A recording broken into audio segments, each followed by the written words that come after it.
estudiando la primera carta del apóstol Pablo a los Corintios y vamos a leer los capítulos del 5 al 9. Dice así 1 Corintios capítulo 5. Ya todo el mundo sabe que uno de ustedes está viviendo con su madrastra como si viviera con su esposa. Esto está muy mal. Ni siquiera los que no son cristianos hacen algo así. Y ustedes se sienten orgullosos de eso cuando deberían estar avergonzados y haber echado de la iglesia a ese hombre. Yo, aunque estoy lejos, siempre me preocupo y pienso en ustedes. Así que la próxima vez que se reúnan, hagan de cuenta que estoy con ustedes y recuerden que tienen el poder y autoridad del Señor Jesús. Por eso, de parte de Jesucristo les digo que ese hombre es culpable y que deben entregarlo a Satanás. De ese modo, aunque Satanás destruya su cuerpo, su espíritu se salvará cuando vuelva el Señor Jesús. No está bien que ustedes se sientan orgullosos de esto. Seguramente saben que basta un poco de levadura para hacer crecer toda la masa. Por lo tanto, dejen de pecar. El pecado es como la levadura vieja que a todos echa a perder. Si dejan de pecar, serán personas nuevas, como los panes nuevos y sin levadura que se comen en la Pascua. Nuestra nueva vida es como la fiesta de Pascua. Nuestro Cordero es la Pascua de Cristo que fue sacrificado en la cruz. Nosotros somos como el pan de la fiesta y debemos ser como pan sin levadura, es decir, sinceros y honestos. No seamos malos ni hagamos daño a nadie, pues seríamos como el pan que se hace como levadura, con levadura vieja. En la carta que les escribí antes, les ordené que no tuvieran nada que ver con las personas que tienen relaciones sexuales prohibidas. No quise decir que se apartaran totalmente de ellas para que no juntarse con otras personas. Así, ustedes tendrían que salir de este mundo. No podrían apartarse totalmente de los que siempre desean más de lo que tienen, ni de los ladrones, ni de los que adoran ídolos, ni los borrachos, ni los que hablan mal de los demás. Lo que quise decir fue que no deben tener amistad con los que dicen que son cristianos, pero en realidad son unos malvados. Con personas así ni siquiera deben sentarse a comer. A mí no me toca juzgar lo que no son de la iglesia, ya Dios los juzgará. Pero ustedes sí deben juzgar a los de la iglesia y hacer lo que la Biblia dice. Echen lejos de ustedes al pecador. 1 Corintios capítulo 6. Cuando alguno de ustedes tenga un problema serio con otro miembro de la iglesia, no debe pedirle a un juez que de este mundo que lo solucione. Más bien debe pedírselo a un juez de la iglesia, porque en el juicio final el pueblo de Dios será el que juzgue al mundo. Y si ustedes van a juzgar al mundo, también pueden juzgar los problemas menos importantes. Si vamos a juzgar a los ángeles mismos, con mayor razón podemos juzgar los problemas de esta vida, porque tratan de resolver esos problemas con jueces que no pertenecen a la iglesia. Les digo esto para que les dé vergüenza. Entre ustedes hay gente sabia que puede juzgar y solucionar los problemas, pero ustedes no solo pelean el uno contra el otro, sino que hasta buscan jueces que no creen en Jesús para solucionar sus pleitos. En sus peleas los únicos que salen perdiendo son ustedes mismos. Vale más ser maltratado y robado que robar y maltratar, pero ustedes hacen lo contrario. Se maltratan y se roban entre ustedes mismos. No se dejen engañar. Ustedes bien saben que los que hacen lo malo no participarán en el reino de Dios. Me refiero a los que tienen relaciones sexuales prohibidas, a los que adoran a ídolos, a los que son infieles en el matrimonio, a los afeminados, a los hombres que tienen relaciones sexuales con otros hombres, a los ladrones, a los que siempre quieren más de lo que tienen, a los borrachos, a los que hablan más de los demás, a los tramposos. Ninguno de ellos participará del reino de Dios. Y algunos de ustedes eran así, pero Dios los perdonó esos pecados, los limpió y los hizo parte de su pueblo. Todo eso fue posible por el poder del Señor Jesucristo y del Espíritu de nuestro Dios. Algunos de ustedes dicen, soy libre de hacer lo que yo quiera. Claro que sí, pero no todo lo que uno quiere conviene. Por eso no permito que nada me domine. También dicen, la comida es para el estómago y el estómago es para la comida. Claro que sí, pero Dios va a destruir las dos cosas. En cambio, el cuerpo no es para que lo usemos en relaciones sexuales prohibidas. Al contrario, debemos usarlo para servir al Señor Jesucristo, pues nuestro cuerpo es de Él. Y así como Dios hizo que Jesucristo resucitara, así también a nosotros nos da vida después de la muerte, pues tiene el poder para hacerlo. Ustedes que saben que cada uno de ustedes forma parte de la iglesia, que es el cuerpo de Cristo. No está bien que una parte del cuerpo, que es la iglesia de Cristo, se junte con una prostituta, pues al tener relaciones sexuales con ella, se hace un solo cuerpo con ella. Así lo dice la Biblia, los dos serán una sola persona. En cambio, quien se une al Señor Jesús se hace un solo cuerpo en espiritual con Él. No tengan relaciones sexuales prohibidas. Este pecado lo hace más daño al cuerpo que cualquier otro pecado. El pecado de ustedes es como el cuerpo de ustedes es como un templo, y en ese templo vive el Espíritu Santo de Dios, les ha dado. Ustedes no son sus propios dueños. Cuando Dios los salvó, en realidad los compró, y el precio que pagó por ustedes fue muy alto. Por eso deben dedicar su cuerpo a honrar y agradar a Dios. 1 Corintios capítulo 7. En la carta que recibí de ustedes me preguntaban si está bien que la gente no se case. Claro que está bien, pues es mejor que cada hombre tenga su propia esposa y cada mujer tenga su propio esposo, para que no caiga en relaciones sexuales prohibidas. El esposo debe tener relaciones sexuales solo con su esposa y la esposa debe tenerlas solo con su esposo. Ni él ni ella son dueños de sus propios cuerpos, sino que son el uno para el otro. Por eso, ninguno de los dos debe decirle al otro que no desea tener relaciones sexuales. Sin embargo, pueden ponerse de acuerdo los dos y dejar de tener relaciones sexuales por un tiempo para dedicarse a orar. Pero después deben volver a tener relaciones. No vaya a ser que al no poder controlar sus deseos, Satanás los haga caer en una trampa. Por supuesto, les estoy dando un consejo, no una orden. Yo preferiría que tanto los solteros como las viudas se quedaran sin casarse, pero a cada uno Dios les ha dado capacidades distintas. Unos hacen esto y otros aquello. Pero si no pueden dominar sus deseos sexuales, es mejor que se casen. Como dice el dicho, vale más casarse que quemarse. A los que están casados, Dios les da esta orden. No deben separarse. Si una mujer se separa de su esposo, no se debe volver a casar. Lo mejor sería que arreglara el problema que tenga con su esposo. Pero tampoco el esposo debe abandonar a su esposa, y esto no lo ordeno yo, sino Dios. A los demás les aconsejo lo siguiente. Si alguno de la iglesia está casado con una mujer que no sea cristiana, pero ella quiere seguir viviendo con él, no deben separarse. Del mismo modo, si una mujer de la iglesia está casada con un hombre que no sea cristiano, pero él quiere seguir viviendo con ella, tampoco debe separarse. Porque el esposo que no cree en Cristo puede ser aceptado por Dios si está unido a una mujer cristiana. Del mismo modo, una esposa que no cree en Cristo puede ser aceptada por Dios si está unida a un hombre que sí cree en Cristo.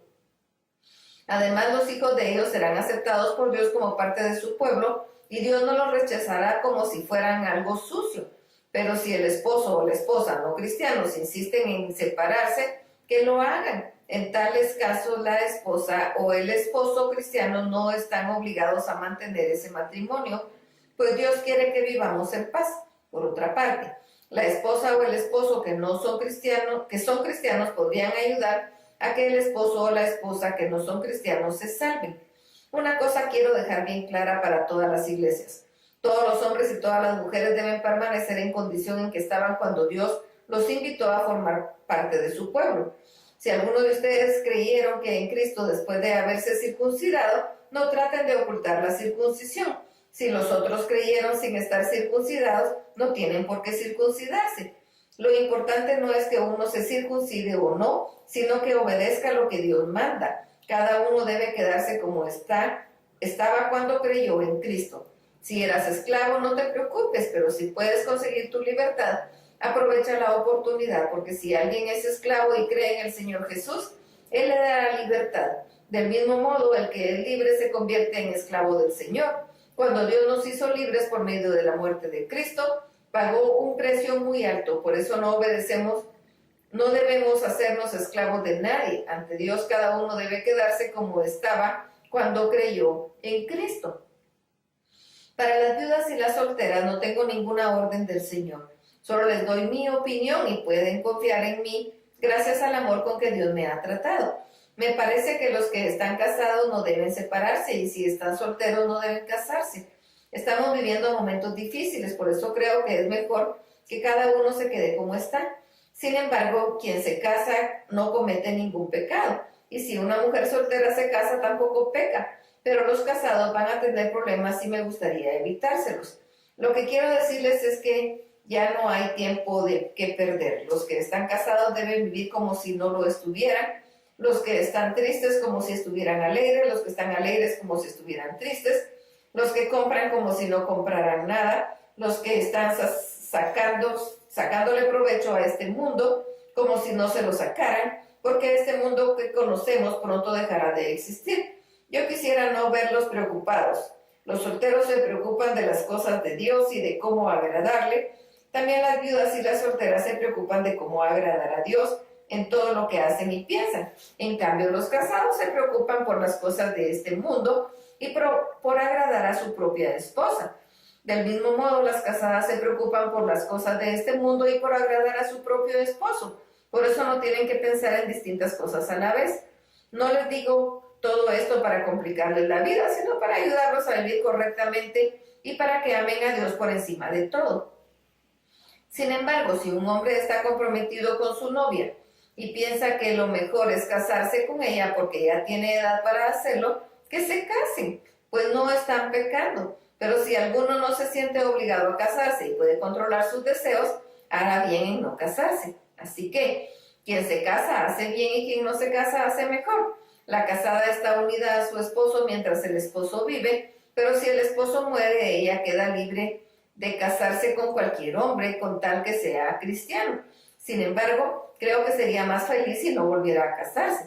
Me permito opinar, pues creo que yo también tengo el Espíritu de Dios. 1 Corintios capítulo 8. Ahora quiero responder a lo que me preguntaron acerca de los alimentos ofrecidos a los ídolos. Todos nosotros sabemos algo acerca de esto. Sin embargo, debemos reconocer que el conocimiento nos vuelve orgullosos, mientras que el amor fortalece toda nuestra vida cristiana. Sin duda, el que cree que sabe mucho en realidad no sabe nada, pero Dios reconoce a todo aquel que lo ama. En cuanto a esto, de comer alimentos ofrecidos a los ídolos, bien sabemos que los ídolos no tienen vida y que solamente hay un Dios. Algunos llaman dioses o señores a muchas cosas que hay en el cielo y en la tierra. Sin embargo, para nosotros solo hay un Dios, que es el Padre. Él creó todas las cosas y nosotros vivimos para Él. También hay un solo Señor, que es Jesucristo. Dios creó todo por medio de Él y gracias a Él nosotros vivimos ahora. No todos saben estas cosas antes de creer en Cristo. Algunos de ustedes adoran ídolos y todavía creen que esos ídolos tienen vida. Por eso cuando comen alimentos que fueron ofrecidos a los ídolos, les remuerde la conciencia y se sienten culpables. Pero nuestra relación con Dios no va a ser mejor o peor por causa de los alimentos que comamos.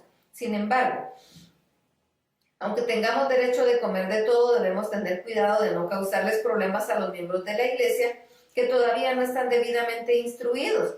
Supongamos que uno de ustedes va a comer a un lugar donde se adora a los ídolos y que lo vea algún miembro de la iglesia que todavía cree que los ídolos tienen vida. Entonces, aunque bien sabemos que los ídolos no tienen vida, aquel miembro de la iglesia va a pensar que está bien adorar ídolos y dejará de creer en Cristo quien murió por él.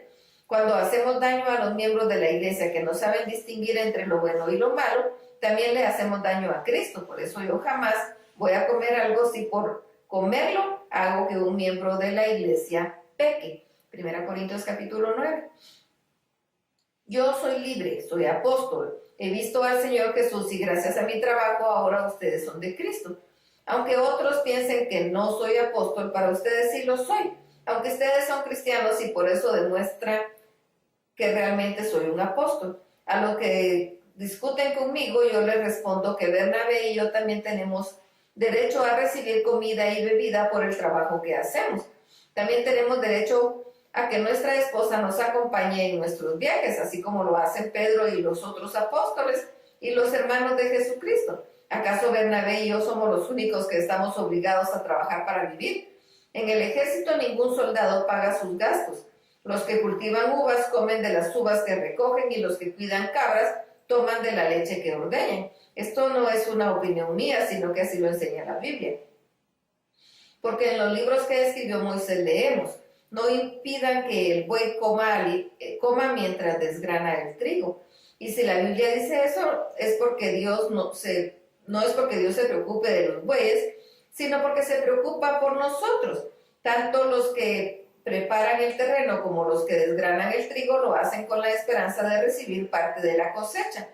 De la misma manera, cuando nosotros les comunicamos a ustedes la buena noticia, es como si sembráramos en ustedes una semilla espiritual. Por eso, como recompensa por nuestro trabajo, tenemos derecho a que ustedes nos den lo necesario para vivir.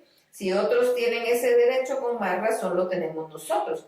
Pero no hemos hecho valer ese derecho, sino que todo lo hemos soportado con tal de no crear problemas al anunciar la buena noticia de Cristo. Ustedes saben que los que trabajan en el templo viven de lo que hay en el templo, es decir, que los que trabajan en el altar del templo comen de los animales que ahí se sacrifican como ofrenda a Dios. De la misma manera, el Señor mandó que los que anuncian la buena noticia vivan de ese mismo trabajo. Sin embargo, yo nunca he reclamado ese derecho. Tampoco les escribo esto para que me den algo. Prefiero morirme antes de que alguien me quite la satisfacción de ser apóstol sin sueldo. Yo no anuncio la buena noticia de Cristo para sentirme importante. Lo hago porque Dios así me lo ordenó y porque de mí, pobre de mí si no lo hago. Y yo no puedo esperar que se me pague por anunciar la buena noticia, pues no se me preguntó si quería hacerlo, se me ordenó hacerlo. Pero entonces, ¿qué gano con esto? Nada menos que la satisfacción de poder anunciar la buena noticia sin recibir nada a cambio. Es decir, anunciarla sin hacer valer mi derecho de vivir en mi trabajo como apóstol. Aunque soy libre, vivo como si fuera esclavo de todos. Así ayudo al mayor número posible de personas a creer en Cristo.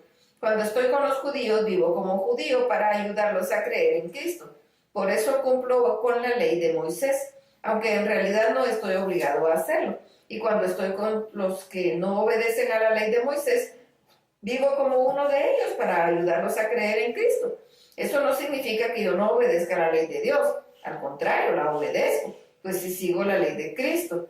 Cuando estoy entre los que apenas empiezan a ser cristianos, me comporto como uno de ellos para poder ayudarlos. Es decir, me he hecho igual a todos para que algunos se salven. Y todo esto lo hago porque amo la buena noticia y porque quiero participar de los buenos resultados. Ustedes saben que en una carrera no todos ganan el premio, sino uno solo, pues nuestra vida como seguidores de Cristo es como una carrera. Así que vivamos bien para llevarnos el premio. Los cuales se preparan para competir en un deporte dejan de hacer todo lo que pueda perjudicarlos y lo hacen para ganarse el premio que no dura mucho. Nosotros, en cambio, lo hacemos para recibir un premio que dura para siempre. Yo me esfuerzo por recibirlo, así que no lucho sin propósito. Al contrario, vivo con mucha disciplina y trato de dominarme a mí mismo, pues si anuncio a otro la buena noticia, no quiero que al final Dios me descalifique a mí. Hasta aquí la lectura. Dios lo bendiga.